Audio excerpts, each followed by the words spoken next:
아멘. 성경 말씀 욥기 18장 1절로 21절까지 말씀 교독해 올립니다. 수아 사람 빗달이 대답하여 이르되 내가 어느 때가에 가서 말의 끝을 맺겠느냐 깨달으라. 그 후에야 우리가 말하리라. 어찌하여 우리를 짐승으로 여기며 부정하게 보느냐. 울분을 터뜨리며 자기 자신을 찢는 사람아, 너 때문에 땅이 버림을 받겠느냐. 바위가 그 자리에서 옮겨지겠느냐.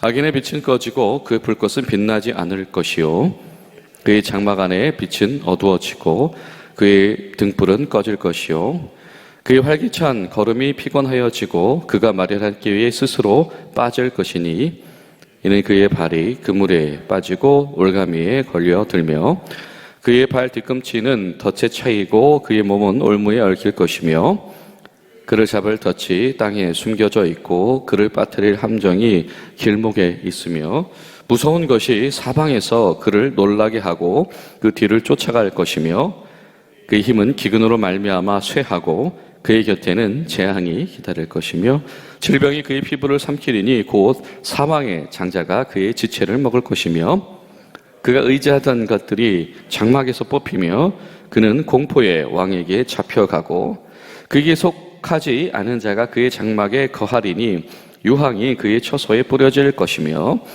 밑으로 그의 뿌리가 마르고 위로는 그의 가지가 시들 것이며 그를 기념함이 땅에서 사라지고 거리에서는 그의 이름이 전해지지 않을 것이며 광명으로부터 흑암으로 쫓겨 들어가며 세상에서 쫓겨갈 것이며 그는 그의 백성 가운데 후손도 없고 후예도 없을 것이며 그가 거하던 곳에는 남은 자가 한 사람도 없을 것이라. 그의 운명에 서쪽에서 오는 자와 동쪽에서 오는 자가 깜짝 놀라리라. 참으로 불의한 자의 집이 이러하고 하나님을 알지 못하는 자의 처소도 이러하니라. 아멘. 여러분, 오늘도 하나님의 은혜 가운데 거하시는 저 여러분 되시기를 간절히 소망합니다. 우리가 교회와 성도로 부름 받았다라고 하는 것은 예수님의 보내심을 받아서 잃어버린 양 한 마리를 주님께로 구출하기 위함입니다. 그런데 이 신앙의 언어, 신앙의 지식을 소유한 이들로 인하여서 구출되는 이들도 있고 절망에 빠지고 오히려 불신앙으로 때로는 하나님 앞에서 상처로 자리 잡는 사람들도 있다라고 하는 것이죠. 이 뒤의 이야기는 굉장히 마음 아픈 이야기입니다. 그런데 오늘 이 본문 속에 등장하는 욥의 소위 친구 신앙인 중에 한 명이며 이 자신의 이 선조들 조상의 때로부터 지켜온 이 신앙의 원칙을 이 소중히 여기는 이 빗달이라고 하는 사람의 발언이 욥이라고 하는 한 사람을 하나님 앞에서 그 마음이 갈라지고 하나님 앞에서 그 마음이 원망스럽게 하는 바로 그런 역할을 하고 있더라라고 하는 것이죠. 욥이 마음속에 더 반항심이 강해졌다. 엘리후가 이 욥을 보고 한 말이잖아요. 그런데 욥이 하나님 앞에서 이 반항심을 가지고 때론 하나님 앞에서 이 불경한 언어를 하도록 만드는 그 상황을 조성하는 인물이 누구냐면 바로 욥의 친구들이고 그 중에 하나가 빗달이다. 전혀 욥을 생각하지 않는, 욥을 구출하거나 배려하려고 하지 않는 그냥 교리 중심의 그의 언어가 욥을 정죄하게 만들었고 그 정죄만 남아있는 친구와의 대화에 노출되어진 욥은 하나님 앞에서 불경한 언어를 품는 자로 마음이 상하게 되더라라고 하는 것이죠. 지금 두 번째 이 2회전이 이 대화의 2회전이 시작되고 나다 보니까 이 친구들의 언어도 지금 조금씩 거세지기 시작을 합니다. 그렇잖아요. 우리가 그냥 처음에는 말을 이렇게 간단하게 주고받더라도, 그렇죠? 대화나 논쟁이 길어지면 서로 쌍방간에 이 감정이 심해지기도 하고 그 언어의 강도가 세게지기도 하고 뭔가 좀 비수가 꽂히기도 합니다. 자, 그런 일들이 이루어지더라. 지금 사실은 아주 고상하게 신앙의 언어를 가지고 이 조언을 하는 것 같지만, 이 욥과 친구들의 대화를 들어보면 이 1회전을 지나서 2회전, 3회전을 가게 되어질수록 그 속에 첨예한 상대방을 향한 무엇일까요? 미움과 또 상대방을 향한 어떤 평가 절하들이 들어있게 되어집니다. 아, 그렇구나. 사랑이 결여되어진 지식은 결국에는 이렇게 되는구나. 그것이 아무리 이 좋은 의미로 시작했다고 한들 사랑이 결여되어 있는 지식은 결국에는 이 서로 간의 마음을 무너뜨리고 이 감정의 문제로 다다르게 하는구나. 아니, 이 영적인 지식을 전할 때에, 아니면 이 교리적인 입장을 전할 때에 누가 감정 싸움을 하고 싶어 합니까? 그렇지 않죠. 근데 그것이 감정 싸움이 되더라. 사랑이 결여된 지식은 듣는 이들로 하여금 감정 싸움의 통로가 될 수도 있더라. 여러분, 교회 가운데서 사실은 우리가 감정 싸움이 일어나지요. 교회 가운데서 여러 가지 우리 가운데 갈등이 일어나기도 합니다. 때로는 험한 말이 오고 갈 때도 있습니다. 그런데 그 이면 가운데는 어떤 안타까움이 있냐면 서로 이 맞는 말을 하려고 노력한다라고 하는 것이죠. 그리고 굳이 비신앙적인 언어가 아니고 신앙적인 입장에서 이렇게 자기네 주장을 펴려고 할 때에도 이것이 감정 싸움으로 번질 때가 있더라. 아, 사랑이 결여되어 있는 지식만 남아있는 신앙의 언어는 충분히 이 감정의 격변과 파고를 초래할 수 있더라. 여러분, 오늘 기도하실 때 하나님, 우리들의 언어 가운데 사랑이 결여되어져서 성도와 성도들의 만남, 때론 성도와 성도들이 모여있는 모임의 회의 가운데에서 이 감정의 풍랑이 일어나지 않을 수 있도록 우리를 보호하시옵소서. 우리가 함께 기도할 수 있기를 바랍니다. 이제 빗달리라고 한 사람도 욥한테 그냥 뭔가 고상한 언어로 타이르기만 하는 그런 자세에서 뭔가 적극적인 자세로 좀 바뀌어지지요. 사실상 이 저주에 가까운 말들을 하기 시작을 합니다. 이 대대로 지금 지켜가고 있는 불변의 진리, 이 인과 응보의 진리에 입각해서 이제 저주의 말들을 시작을 하는데, 자, 2절 말씀 보면 이렇게 말하지요. 너희가 어느 때에 가서 말의 끝을 맺겠느냐 깨달으라. 그 후에야 우리가 말하리라. 지금 욥이 친구들과 얼마나 이 심한 논쟁을 벌이고 있는지, 이 두 친구들에게 너희가 언제까지 말을 찾겠느냐, 지금까지 이 정중하게 이야기하고 뭐 고상한 표현을 했었는데 이제는 이 그런 체면을 차리지 않는다라고 하는 것이죠. 말하자면 너희가 얼마나 오랫동안 해야 될 말을 찾고 욥을 의의 길로 인도하기 위해서 정중하게 말하려고 하냐. 그렇게 하면 욥이 절대 귀담아 듣지 않을 거다. 즉 악인의 운명의 길을 가고 있는 욥을 위해서 아주 따끔하게 혼내는 말을 해줘야 된다라고. 욥은 지금 이 사람들 입장에서 욥은 어떤 사람이냐면 자기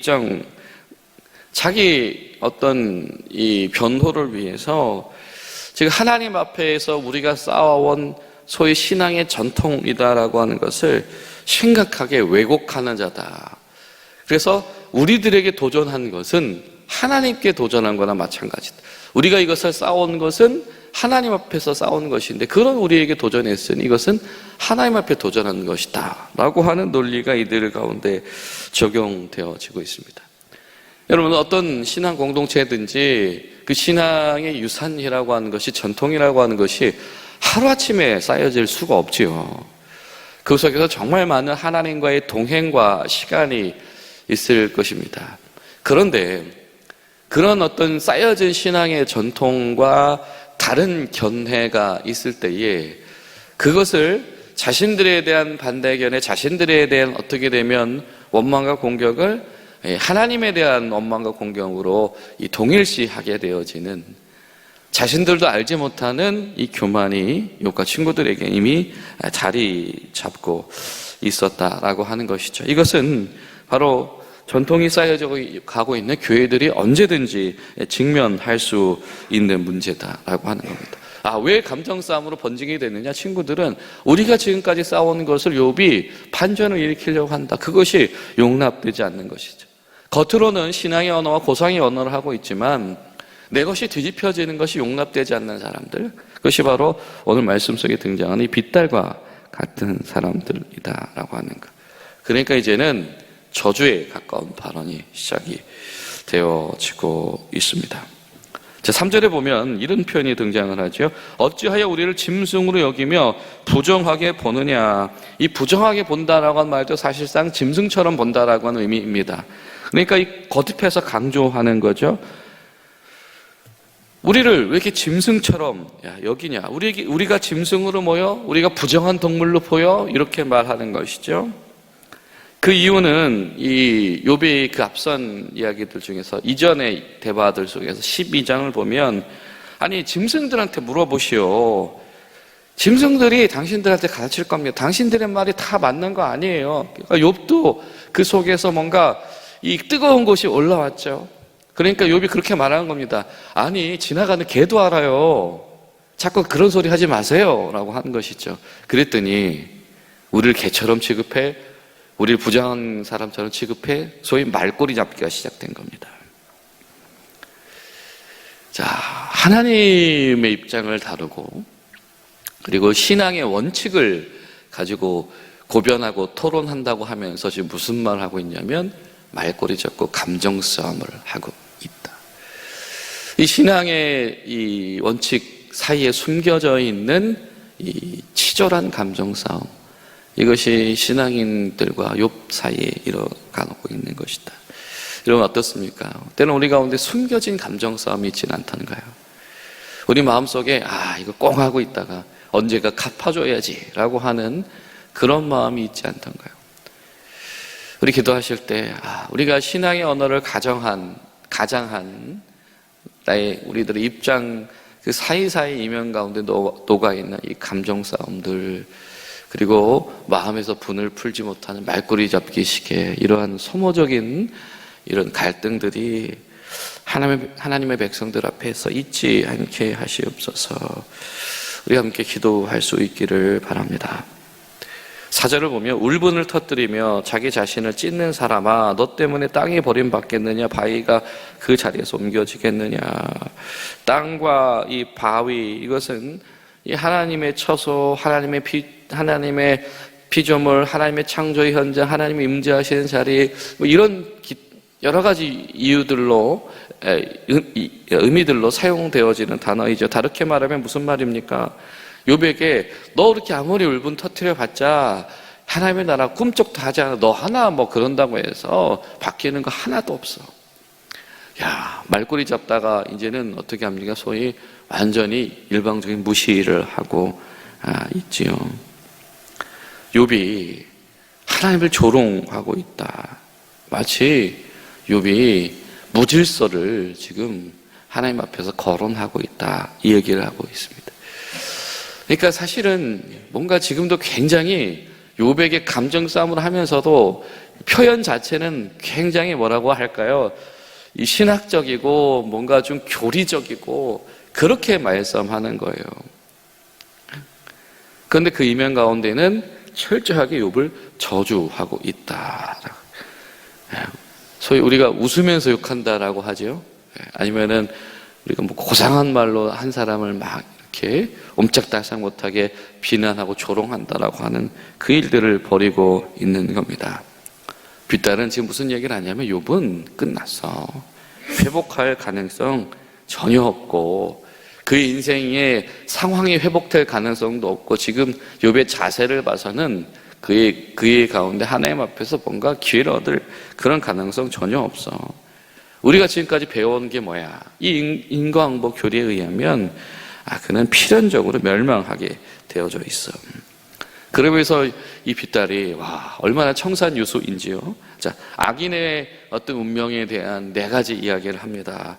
올무가 어떻게 임하는지, 사망이, 불이, 멸망이 어떻게 임하게 될 것인지, 빛이 꺼지고, 어둠이 임하게 되어지고 불꽃이 장막 안에 불꽃이 등불이 욥은 빛을 보고도 빛을 보지 못하느니 깨닫지 못하느니 욥은 한탄하면서 어둠을 향해서 가느니 욥은 음부의 세계로 초대되어 가고 음부의 세계로 초청하는 사람 그렇게 말하고 있다라고. 지금 하나님 앞에서 자신의 문제를 가지고 신음하고 있는 사람을 뭐라고 얘기하고 있냐면 하나님에게 등진 사람, 하나님을 향하여서 멀어져 가는 사람으로 이야기하고 있다. 여러분 이거 너무 심각한 사건 아닙니까? 이 신앙의 언어와 이 평가에서 한 사람을 완전히 하나님으로부터 분리시키는 사건이 일어나고 그것 때로는 하나님 앞에서 성숙하지 못할지언정 하나님 앞에서 그 문제를 해결하기 위해서 매달리는 이 욥이라고 하는 인물을 철저하게 하나님 앞에서 격리시켜버리더라. 신앙인들의 언어가 한 사람을 이렇게 하나님 앞에서 격리시키려고 할 수가 있겠구나. 올무에 빠졌다. 이거 너 절대 그 생각 바꾸기 전에는 자기끼에 빠져서 빠져나오지 못하고 결국에는 어둠과 두려움에만 빠지게 될 거야. 악인에게 임한 저주는 그냥 한 번으로 끝나는 게 아니고 아주 계속해서 모든 장소, 그 처소까지 장막까지 다 더럽히게 될 거야. 심지어 이 받을 재앙이라고 하는 것은 죽음만으로 해결되지 않을 거야. 죽음 이후에 당사자의 죽음보다 더 큰 이 문제들이 찾아올 것이고 영생의 기회조차도 박탈될 거야. 악인에게 저주는 끝까지 따라갈 거야.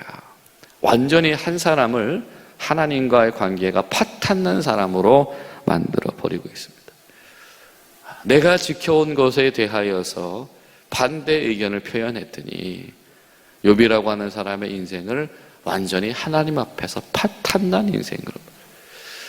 여러분 때는 성도와 성도들 가운데 갈등이 해결되지 않을 때에 서로를 향한 마음의 판단이 파국을 향해서 갈 수도 있겠죠.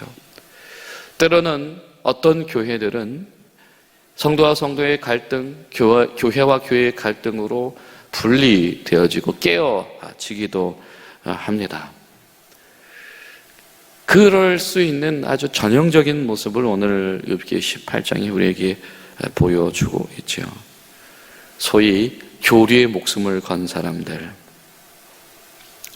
내가 고수하는 우리의 판단과 전통에 응하지 않는 사람을 막말하며 저주하는 사람들, 그래서 그 사람을 완전히 하나님 앞에서 깨어진 삶으로 초대하는 사람들. 여러분 오늘 하나 우리가 기도할 때 무거운 마음으로 기도할 것은 하나님 행여라도 우리 가운데 있는 이런 교만하고 무책임함들로 인하여서 하나님의 사람을, 교회를 우리가 신앙의 이름으로 무너뜨리고 깨뜨리지 않게 하시옵소서. 기도하며 나아가는 귀한 하루 될 수 있기를 간절히 소망합니다. 기도하시겠습니다. 살아계신 하나님, 오늘도 저희들이 주님의 은혜 앞에 섭니다. 하나님, 욥과 친구들의 감정 싸움, 이 말꼬리 잡기 앞에서 저희들이 심각하게 주님 앞에서 깨어있기를 소망하오니 성령님 저희를 도와주셔서 하나님, 우리가 하고 있는 판단과 생각과 우리가 행해지는 모든 것들이 우리의 감정 또 우리의 입장만을 고수하다가 하나님과의 관계를 파괴하며 신앙 공동체를 파괴하며 또 한 사람을 하나님과 관계에서 등지게 만드는 비극이 일어나지 않을 수 있도록 성령님 우리 가운데 임하시고 오직 사랑에 입각한 영적인 지식이 꽃피울 수 있도록 도와주시옵소서. 예수님의 이름으로 기도하옵나이다. 아멘.